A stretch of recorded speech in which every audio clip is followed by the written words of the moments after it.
ஞானானந்தமயம் தேவம் நிர்மலஸ்படிகாகிருதிம் ஆதாரம் சர்வ வித்யானாம் ஹயக்ரீவம் பாஸ்மகே. நேயர்கள் அனைவருக்கும் அஸ்ட்ரோகேஎஸ் ஐயங்காரின் பணிவான நமஸ்காரங்கள்.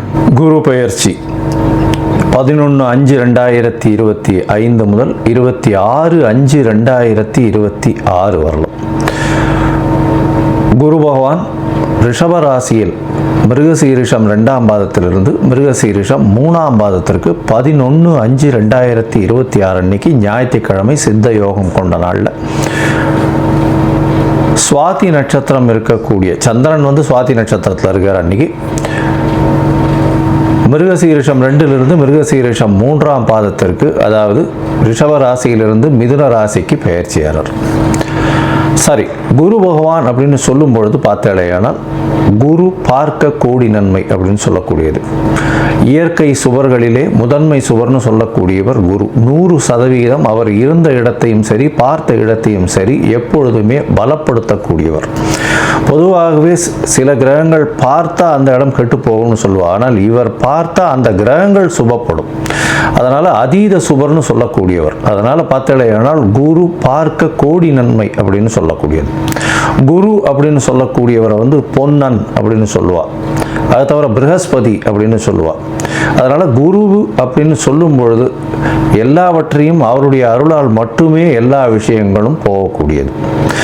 குருவுக்கும் புதனுக்கும் பெரிய வித்தியாசம் என்னன்னா, புதன் அறிவு காரகன், அறிவு சம்பந்தப்பட்ட கணிதம் சம்பந்தப்பட்ட விஷயங்களை பண்ணக்கூடிய விஷயங்கள் புதன் மூலியமாக வரும். ஆனால் குருவின் அருள் இருந்தால் மட்டும்தான் அந்த உபயோகத்தை, அந்த படித்த வித்தையை உபயோகப்படுத்தக்கூடிய தன்மையை உபயோகப்படுத்தக்கூடிய நேரத்தில் உங்களுக்கு ஞாபகம் வரும். அதனால தான் குருவின் பார்வை எந்த காலகட்டத்திலும் உங்களுக்கு ஏற்றது. குருவின் ஆசீர்வாதங்கள் ரொம்பவும் முக்கியமானது அப்படின்னு சொல்லக்கூடியது. சரி, குருவை பற்றி சொல்லும் பொழுது பார்த்தேனால் அவர் பொன்னன்னு சொல்லுவோம்.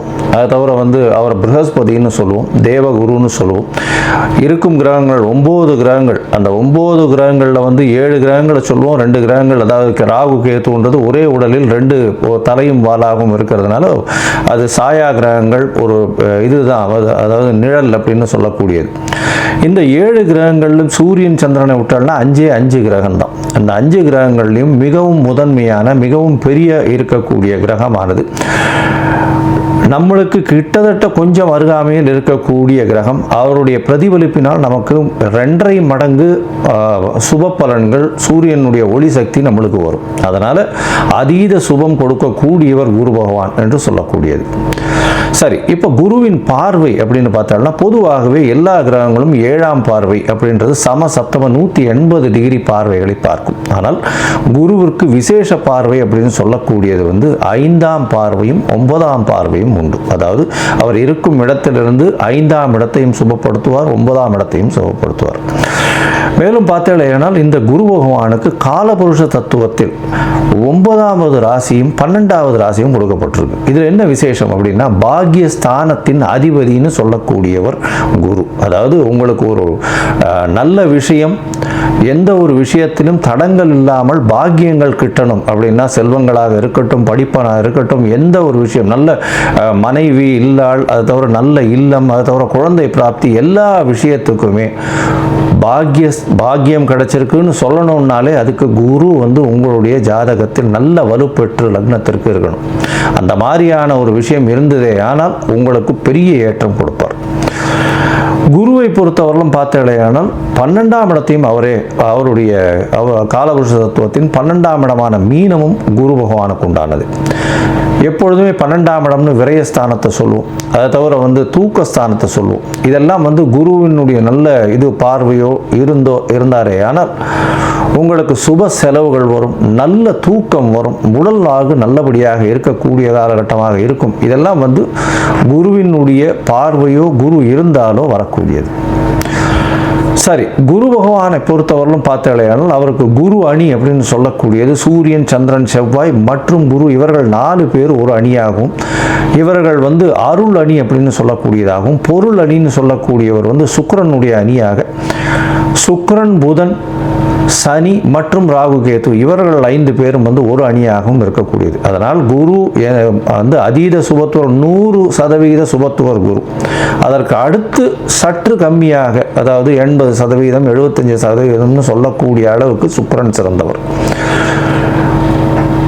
அதே போல் பார்த்தாலேயானால் அதீத சுபத்துவம் கொண்டவர் வந்து பௌர்ணமி சந்திரனும் தனித்த புதனும் சொல்லுவாள். மிச்சவா எல்லாருமே வந்து பாவர்கள்னு சொல்லக்கூடியது. சந்திரன் வந்து பௌர்ணமி சந்திரன், அதாவது வளர்பிறை சந்திரனோ பௌர்ணமி சந்திரனோ சுபராக கொள்ளக்கூடியது. அதுவும் வந்து அமாவாசையிலிருந்து வளர்பிறைன்னு பார்த்தோம்னா ஒரு 6 நாள் 7 நாளைக்கு பார்த்தோம்னா உங்களுக்கு வெளிச்சம் இருக்கிறதுக்கு வாய்ப்பு இல்லை. அதனால் அந்த காலகட்டத்தில் சந்திரனை எடுத்துக்க மாட்டான். சரி, இப்போ குருவை பற்றி பார்க்கும்பொழுது குருவினுடைய ஸ்தலங்கள் எல்லாருக்கும் தெரியும். குருவினுடைய காரகத்துவம்னு சொல்லக்கூடியது வந்து பணம் வரணும் அப்படின்னா குரு நல்லபடியாக இருக்கணும். குரு நல்ல இடத்துல இருந்து உங்களுடைய ராசியோ லக்னத்தையோ பார்த்தாரு ஏனால் 2வது ஸ்தானத்தை பார்த்து 11வது ஸ்தானத்தை பார்த்தாரு ஏனால் பணத்திற்கு பஞ்சம் இருக்காது. பொதுவாகவே குருவை நம்ம வந்து தனகாரகன் அப்படின்னு சொல்லுவோம். ஜோதிட சாஸ்திரத்தில் தனகாரகன். அதை தவிர குருவுக்கு வந்து பார்த்தாலேயானால் புத்திர காரகன். இந்த ரெண்டும் வந்து காரகத்துவத்திலே வரும். அதனால் ஒரு ஜாதகத்தில் குருவினுடைய வலுத்தன்மை உங்களுக்கு அடுத்த சந்ததியினர் நல்லபடியாக இருக்கணும் அப்படின்னா குரு நல்ல வலுத்திருந்து குருவினுடைய ஆசீர்வாதங்கள் நிச்சயமாக இருக்கணும். அதனால் காரகத்துவம்னு பார்க்கும்பொழுது புத்திர காரகத்தை சொல்லுவாள். 5ஆம் இடம், 5ஆம் இடத்தின் அதிபதி மற்றும் குரு, இவர்கள் 3 பேரும் வந்து ஒரு ஜாதகத்தில் நல்லபடியில் இருந்தால் அந்த ஜாதகனுக்கு அதாவது புத்திர பிராப்தி இருக்கும், சந்தானம் விருத்தி அடையக்கூடிய வாய்ப்புகள் நிச்சயமாக உண்டு அப்படின்றது தான் ஜோதிட சாஸ்திரம் சொல்றது. அதே மாதிரி தன காரகன்னு சொல்லக்கூடியவரும் குரு. அதனால இந்த 2த்துக்குமே காரகத்துவம் வருது. அதனால மிச்சப்படி நல்ல விஷயங்கள் நிறைய பண்ணாலும் இந்த 2 விஷயத்தில் ரொம்பவும் முக்கியமாக இருப்பார். இதை தவிர பார்த்தாலேயானால் குருவுக்கு உண்டான மரம்னு சொல்லக்கூடியது அரச மரம். அரச மரத்தை குருவுக்கு உண்டான மரம். ஏன்னா அரச மரத்தில் பார்த்தாங்கன்னா ஒரு பகுதி வந்து விஷ்ணுவும் ஒரு பகுதி வந்து சிவனாகவும் சொல்கிறா, வேறு பகுதி வந்து பிரம்மாவாகவும் சொல்கிறா. அதனால் அரச மரத்தின் முழுவுமே மும்மூர்த்திகள் இருக்கிறதாகவும் அது குருவினுடைய ஆளுமையில் இருக்கிறதாகவும் சொல்லக்கூடியது. எல்லோருக்குமே சுவராக இருக்கக்கூடியவர் குரு. அதுதான் ரொம்ப பெரிய விசேஷம். யாருக்குமே தீங்கு செய்ய மாட்டார். ஒரு நல்லது பண்ணுவார், இல்லைன்னா பண்ணாமல் இருப்பார். தீங்குன்றது பண்ண மாட்டார். மேலும் பார்த்தீங்களேனால் குருவுக்கு உண்டான மலர்ன்றது சொல்லக்கூடியது முல்லை மலரை சொல்கிறார். அதை தவிர குருவுக்கு உண்டானது சந்தன மரத்தை சொல்லுவான்.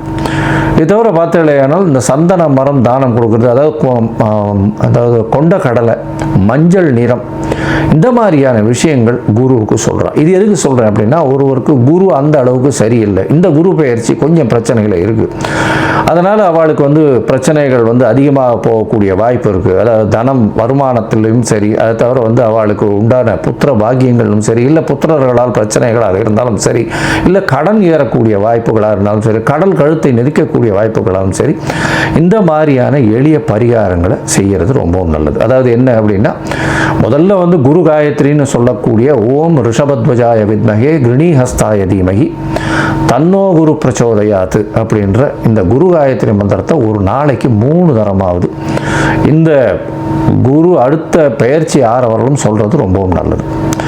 அது தவிர குரு பகவானுக்கு உண்டான எளிய பரிகாரம்னு சொல்லக்கூடியது இந்த கொண்டக்கடலை வெள்ளை கலர் கொண்டக்கடலையை வந்து சுண்டல் பண்ணி இது பண்ணுறது. அது தவிர முல்லைப்பூ சாத்துறது குரு பகவானுக்கு, இல்லை தட்சிணாமூர்த்திக்கு. அது தவிர வந்து மஞ்சள் கலர் வஸ்திரம் தானமாக கொடுக்கறது. படிக்கக்கூடிய இடங்கள் அதில் வந்து அதாவது பாடசாலைகள் இதுக்கெல்லாம் வந்து படிக்கிறதுக்குன்னு உங்களால் முடிஞ்ச விஷயத்தை தானமாக கொடுக்கறது. நெய் போட்ட ஸ்வீட்டு அது வந்து வாங்கி தானமாக கொடுக்கறது. அதாவது கோவிலில் வந்து நெய் போட்ட ஸ்வீட், அதாவது சக்கரை பொங்கல்னு வச்சுக்கலாம். அந்த மாதிரியான விஷயங்கள் கொடுக்கறதன் மூலியமாக குருவுக்கு உண்டான பிரீத்தி. சரி, இது எப்போ பண்ணலாம்? குருவுக்கு உண்டான பிரீத்தின்னு சொல்லக்கூடியது எப்போவுமே குருவின் நாளான அதாவது வியாழக்கிழமை அன்னைக்கு பண்ணணும். அதை தவிர பார்த்தேனால் இந்த காயத்ரி மந்திரத்தை எப்போ சொல்லணும்? வியாழக்கிழமை கார்த்தால முதல் மணி நேரம், அதாவது ஹோரைன்னு சொல்லுவோம். அதாவது சூரியன் உதித்த முதல் மணி நேரத்தை ஹோரை அப்படின்னு சொல்லக்கூடியது. இந்த ஹோரையில் முதல் மணி நேர ஹோரை, அதாவது உங்களோட ஊரில் சூரிய உதயம் வந்து 7 மணி இருக்கலாம், இல்லை 6 மணி இருக்கலாம், இல்லை 5 மணி இருக்கலாம். எந்த மாதிரியான இதுவாக இருந்தாலும் சூரிய உதயத்தின் முதல் மணி நேரம் வியாழக்கிழமை அன்னைக்கு இந்த இது காயத்ரி மந்திரத்தை 3 முறை சொல்கிற இல்லையானால் உங்களுக்கு வரக்கூடிய வேண்டிய எந்த பிரச்சனைகளிலிருந்தும் நிச்சயமாக தவிர்க்கப்படும். சரி, இப்போ குரு பயிற்சி இந்த மேஷம் முதல் மீனம் வரை எப்படி இருக்கு அப்படின்றத ஒன்றா பார்க்கலாம். அதற்கு முன்னாடி என்னுடைய மொபைல் நம்பர் பாயிண்ட் இருக்கும் இங்கே, அதாவது மேலே இருக்கும். உங்களுக்கு அஸ்ட்ராலாஜிக்கல் கன்சல்ட் தேவைப்பட்டதுன்னா நீங்கள் எனக்கு காண்டாக்ட் பண்ணுங்க. உங்களுடைய date, time, place of birth, உங்களுடைய பெயர், தாய் தகப்பனார் பெயர் வரலாம் அனுப்பிச்சு வைங்க. நான் உங்களுடைய ஜாதகத்தை போட்டு சந்தி இருக்கான்னு பார்க்குறேன். சந்தின்றது வந்து பார்த்தாலேயானால் மிருகசீரிஷம் 2ஆம் பாதம் நினச்சின்னு இருப்பா, 3ஆம் பாதத்தில் இருக்கும், ராசியே மாறிடும். இது வந்து நட்சத்திர சந்தி, நட்சத்திர பாத சந்தின்னு சொல்லுவோம். அதே மாதிரி லக்னத்தையும் பார்த்தாங்கன்னா அதே மாதிரி லக்னத்தில் பார்த்தாலேயானால் விசாக நட்சத்திரம் நினச்சின்னு இருப்பா, விசாக நட்சத்திரம் துலா ராசி நினச்சின்னு இருப்பா, விசாக நட்சத்திரம் விருச்சிக ராசியில் இருப்பா. அதனால் சந்தி முதல்ல பார்க்கணும். அதே மாதிரி நட்சத்திரங்கள் எந்த நட்சத்திர பாதத்தில் நிற்கிறா அப்படின்றத முதல்ல தெரிஞ்சுட்டு உங்களுக்கு நடக்கக்கூடிய தசாபுக்தி, அந்தரம், சூக்ஷ்மம் இதெல்லாம் எப்படி இருக்குன்றதையும் பார்த்துட்டு இப்போ நடக்கக்கூடிய மாறுதல்கள் என்ன ஒரு மாற்றத்தை ஏற்படுத்த போகிறதுன்றதையும் பார்த்து உங்களுக்கு உண்டான பலன்களை நான் சொல்கிறேன். அதற்கு உண்டான கட்டணத்தையும் போடுறேன். அதை அனுப்புங்க. அனுப்பிச்சதுக்கப்புறம் உங்களுக்கு அப்பாயின்மெண்ட் தரேன். இப்போது மேஷம் முதல் மீனம் வரை குரு பெயர்ச்சி 2025 11/5/2025 முதல் 26/5/2026 வரை பார்க்கலாம். மிதுன ராசிக்காரர்கள் புனர்பூசம், மிருகசீரிஷம், திருவாதிரை இந்த 3 நட்சத்திரம் 9 பாதங்கள் கொண்ட ராசி. இந்த ராசியின் அதிபதினு சொல்லக்கூடியவர் புதன், மாத கிரகத்தில் ஒன்று. இப்போ பார்த்தாலேயானால் குரு பகவானின் பெயர்ச்சி எந்த அளவு இருக்குது அப்படின்றது இந்த மிதுன ராசிக்காரர்களுக்கு பார்க்கலாம். கிட்டத்தட்ட ஒரு 7-8 வருஷமாகவே இந்த மிதுன ராசிக்காரர்கள் படாத பாடுபட்டுருக்கா.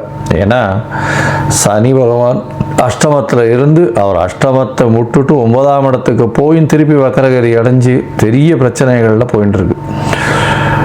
இப்போ தான் கொஞ்சம் கொஞ்சமாக ரெக்கவர் ஆகிட்டு வரார். இதுக்குள்ளே பார்த்தாலேயானால் உங்களுக்கு 4ஆம் இடத்துல வந்து கேத்து இருந்து இப்போ ராகு கேத்து பெயர்ச்சிக்கு அப்புறம் பெரிய மாற்றம் உங்களுடைய வாழ்வில் கொஞ்சம் கொஞ்சமாக மலர ஆரம்பிச்சிருக்கு. அதாவது you can see a light in the tunnelனு சொல்லுவாள். அந்த மாதிரி ஒரு வெளிச்சம், ஒரு இருண்ட குகைக்குள்ளே உங்களுக்கு வெளிச்சம் தெரிய ஆரம்பிச்சிருக்கு. கொஞ்சம் கொஞ்சமாக இந்த குரு பெயர்ச்சி உங்களுக்கு பெரிய ஏற்றத்தை கொடுக்க போகிறது. சரி, குரு பகவான் உங்களுடைய ராசிக்கே வரார், உங்களுடைய ராசியிலே இருக்கிறார். என்ன சார் இது, குரு உங்களுடைய ராசியிலே இருக்காருன்னா மென்டல் ஸ்ட்ரெஸ்ஸை ஏற்படுத்த மாட்டாரா, மன அழுத்தம் வராதா, உடல் நலத்தில் பின்னடைவு வராதா அப்படின்னா கவலைப்பட தேவையில்லை. ஏன் சொல்கிறேன்னா பணத்தை கொட்டக்கூடிய காலகட்டமாக அமைப்போகிறது. எல்லா விதமான விஷயங்களிலும் வெற்றி கிடைக்கக்கூடிய வாய்ப்பு. ஏன்னா குரு இருக்கும் இடத்தையும் சுபப்படுத்துவார், பார்க்கும் இடத்தையும் சுபப்படுத்துவார். உங்களுடைய ராசியில் இருக்கிறதுனால உடல் நிலையில் நல்ல ஒரு ஏற்றம், தீர்க்கமான சிந்தனைகள் இருக்கக்கூடிய காலகட்டம். எடுத்த காரியங்களில் ஜெயம் நிச்சயமாக வரக்கூடிய வாய்ப்புகள் உண்டு. உங்களுடைய ராசியில் இருந்து உங்களுடைய ராசிக்கு 5ஆம் இடம், 7ஆம் இடம், 9ஆம் இடம்னு 3 இடத்தையும் குரு பார்க்குறார். இதன் மூலியமாக பார்த்தாலேயானால் 5ஆம் இடம்னு சொல்லக்கூடியது உங்களுடைய புகழ், அந்தஸ்து, கௌரவம், பதவி, பூர்வ புண்ணியம், அதை தவிர புத்திர பாக்கியம் இது எல்லாத்தையும் சொல்லக்கூடியது. இந்த காலகட்டத்தில் அதாவது 11/5/2025 26/5/2026 வரலாம் உண்டான காலகட்டத்தில் குழந்தை பிராப்திக்கு பார்த்து கொண்டிருக்கக்கூடிய எந்த ஒரு மிதுன ராசிக்காரர்களாக இருந்தால், திருமணமாய் ரொம்ப நாள் ஆகிப்போச்சு, இதுவரையிலும் குழந்தை பாக்கியமே இல்லை, 4 வருஷம் 5 வருஷம் ஆயிடுத்து, 10 வருஷம் ஆயிடுத்து, அந்த மாதிரியான விஷயங்கள் இருந்ததே, ஆனால் நீங்கள் அவசியமாக வந்து இந்த வருஷத்தில் உங்களுக்கு குழந்தை பிராப்தி ஏற்படக்கூடிய பாக்கியத்தை கொடுக்க போகிறார். குழந்தை பிராப்தி நிச்சயமாக உண்டு, கவலைப்பட தேவையில்லை. இந்த வருஷம் இந்த இது முடியும் பொழுது 26ஆம் ஆண்டு பிறக்கும் பொழுதே உங்கள் கையில் குழந்தை இருக்கக்கூடிய வாய்ப்புகள் நிச்சயமாக உண்டு.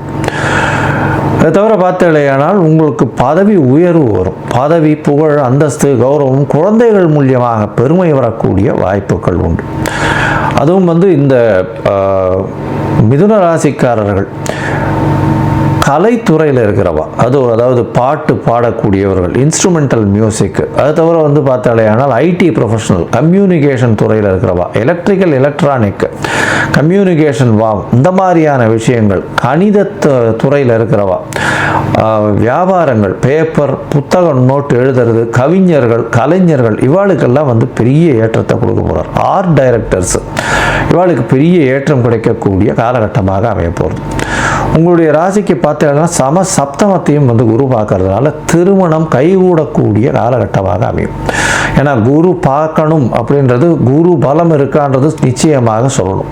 அப்படின்னா தான் குரு பார்த்தால்தான் சப்தமத்தை கண்டிப்பாக உங்களுக்கு திருமணம் கைகூடக்கூடிய வாய்ப்புகள் உண்டு. இதன் மூலியமாக பார்த்தலையானால் இவ்வளவு நாளாக தட்டி போயிட்டு இருந்த வரன் எல்லாமே நிச்சயமாக உங்களுக்கு கைகூடக்கூடிய காலகட்டமாக அமைய போகிறது. சம சப்தமத்தை குரு பார்க்கறது பெரிய விசேஷத்தை கொடுக்கக்கூடிய காலகட்டமாக அமைய போகிறது. மேலும் பார்த்தலையானால் அந்த 7ஆம் இடத்தை பார்க்கறதுனால எதிர்பாலினத்தவர் மூலியமாக நல்ல ஒரு ஏற்றம் கிடைக்கக்கூடிய காலகட்டம். அது தவிர உங்களுடைய நண்பர்கள் மூலியமாக நல்ல ஒரு பெரிய மாற்றங்கள் வரும். அது தவிர பார்த்தலையானால் உங்களுக்கு வந்து பார்ட்னர்ஷிப் தொழில், அதாவது கூட்டு தொழிலில் பெரிய ஏற்றம் கிடைக்கக்கூடிய பாக்கியங்கள் நிச்சயமாக உண்டு. இந்த குரு பயிற்சியில் பார்த்தோம்னா உங்களுடைய ராசிக்கு 9ஆம் இடத்தையும் குரு பார்க்குறார். 9ஆம் இடத்தை பார்க்கறதுனால வெளிநாடு போய் படிக்கக்கூடிய யோகம் உங்கள் குழந்தைகளுக்கு நிச்சயமாக வரும். ஒருவேளை நீங்களே மிதுன ராசிக்காரர்களாக இருந்து படிக்கிறதுக்கு வெளிநாடு போகணும்னு பார்த்துட்டு இருந்தாங்கன்னா கண்டிப்பாக வெளிநாடு போகக்கூடிய பாக்கியம் உண்டு. தந்தையினுடைய சப்போர்ட் இருக்கும். ஏன்னா 9ஆம் அதிபதியும் 9ஆம் இடத்துலையே இருக்கார், சனியும். அதனால் வந்து தந்தையினுடைய சப்போர்ட்டு நிச்சயமாக இருக்கும். பெரிய ஏற்றத்தை கொடுக்கக்கூடிய காலகட்டம். தந்தையினுடைய சொத்துக்கள் வரக்கூடிய வாய்ப்பு, தந்தையினுடைய இண்டஸ்ட்ரியில் உங்களை வந்து பார்ட்னராக சேர்த்துக்கக்கூடிய வாய்ப்பு. ஏன்னா குரு வந்து 9ஆம் இடத்தை பார்க்குறார். தந்தையினுடைய சொத்துக்கள் வரும். தந்தையினுடைய உடல்நிலையில் நல்ல ஒரு ஏற்றம் இருக்கக்கூடிய காலகட்டமாக இருக்கும். மொத்தத்தில் பார்த்தாலேயானால் இந்த மிதுன ராசிக்காரர்களுக்கு உடல் நலத்தில் நல்ல ஏற்றம், எடுத்த காரியங்கள் அனைத்திலும் வெற்றி கிடைக்கக்கூடிய வாய்ப்பு, பார்த்த இடம் எல்லாமே வெற்றி பெறக்கூடிய வாய்ப்புகள் நிச்சயமாக இருக்கும். தீர்க்கமான சிந்தனைகள், எடுத்த காரியங்களில் வெற்றி. அது தவிர உங்களுடைய குழந்தைகள் மூலியமாக நல்ல ஒரு ஏற்றம் இருக்கும். புதிய பதவி, புகழ், அந்தஸ்து, கௌரவம்லாம் வரக்கூடிய வாய்ப்புகள் உண்டு. குழந்தை பிராப்திக்கு பார்த்து கொண்டிருக்கக்கூடிய தம்பதியினர் கண்டிப்பாக குழந்தை பிராப்தி ஏற்படும். ரொம்ப நாளாக குழந்தை இல்லாதவர்களுக்கு இப்போ குழந்தை பிராப்தி ஏற்படக்கூடிய வாய்ப்புகள் நிச்சயமாக உண்டு. கவலைப்பட தேவையில்லை. அதே மாதிரி திருமணத்திற்கு பார்த்து கொண்டிருப்பவர்களுக்கு திருமண யோகம் வந்தாச்சு. நிச்சயமாக திருமண யோகம், திருமணம் கைகூடக்கூடிய வாய்ப்புகள் உண்டு. கூட்டு தொழிலில் அபரிமிதமான வெற்றி கிடைக்கக்கூடிய வாய்ப்பு. அது தவிர எதிர்பாலினத்தவர் மூலியமாக நல்ல ஒரு ஏற்றம் கிடைக்கக்கூடிய காலகட்டம். அது தவிர பார்த்தீங்களேயானால் உங்களுக்கு அதாவது நண்பர்கள் மூலியமாக நல்ல ஒரு விஷயங்கள் வரக்கூடிய வாய்ப்புகள் நிச்சயமாக உண்டு. மேலும் 9ஆம் இடத்தை வந்து குரு பார்க்கறதுனால தந்தையின் மூலியமாக அபரிமிதமான ஏற்றம் கிடைக்கும். தந்தையின் செல்வங்கள் வரக்கூடிய வாய்ப்புகள் உண்டு. தந்தையினுடைய வியாபாரத்தில் பங்கு கொள்ளக்கூடிய வாய்ப்புகள் நிச்சயமாக உண்டு. வெளிநாட்டில் போய் படிக்கக்கூடிய பாக்கியங்களும் நிச்சயமாக உண்டு. அதாவது போஸ்ட் கிராஜுவேஷன் படிக்கணும்னு நினச்சிட்டு இருக்க வாழ்க்கைலாம் நிச்சயம் ஒரு மாற்றங்கள் ஏற்படக்கூடிய வாய்ப்புகள் இந்த காலகட்டத்தில் நிச்சயமாக இருக்கும். மொத்தத்தில் இந்த குரு பயிற்சி பெரிய ஏற்றத்தை கொடுக்கறது. 90% மேலே உங்களுக்கு ஒரு பெரிய ஏற்றம் கிடைக்கும். உங்களுடைய தசாபுக்தி அந்தரம் சூக்ஷ்மம் ஒருவேளை சரியில்லை அப்படின்னா நீங்கள் வந்து கண்டிப்பாக தூத்துக்குடி மாவட்டத்தில் இருக்கக்கூடிய ஆழ்வார் திருநகரி அந்த ஸ்தலத்துக்கு போயிட்டு வாங்க. அதாவது ஆழ்வார் திருநகரி போயிட்டு வர்றதன் மூலியமாக உங்களுக்கு ஆதிநாதன் அப்படின்னு சொல்லக்கூடிய பெருமாளங்க, அவர் வந்து குருவினுடைய அம்சம் அப்படின்னு சொல்லுவாள்.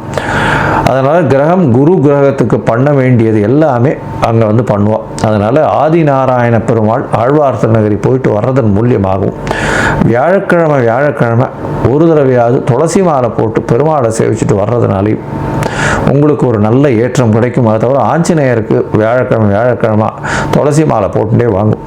பெரிய ஏற்றம் உங்களுடைய வாழ்வில் நல்ல ஒரு வசந்த காலம் வரக்கூடிய வாய்ப்பு உண்டு.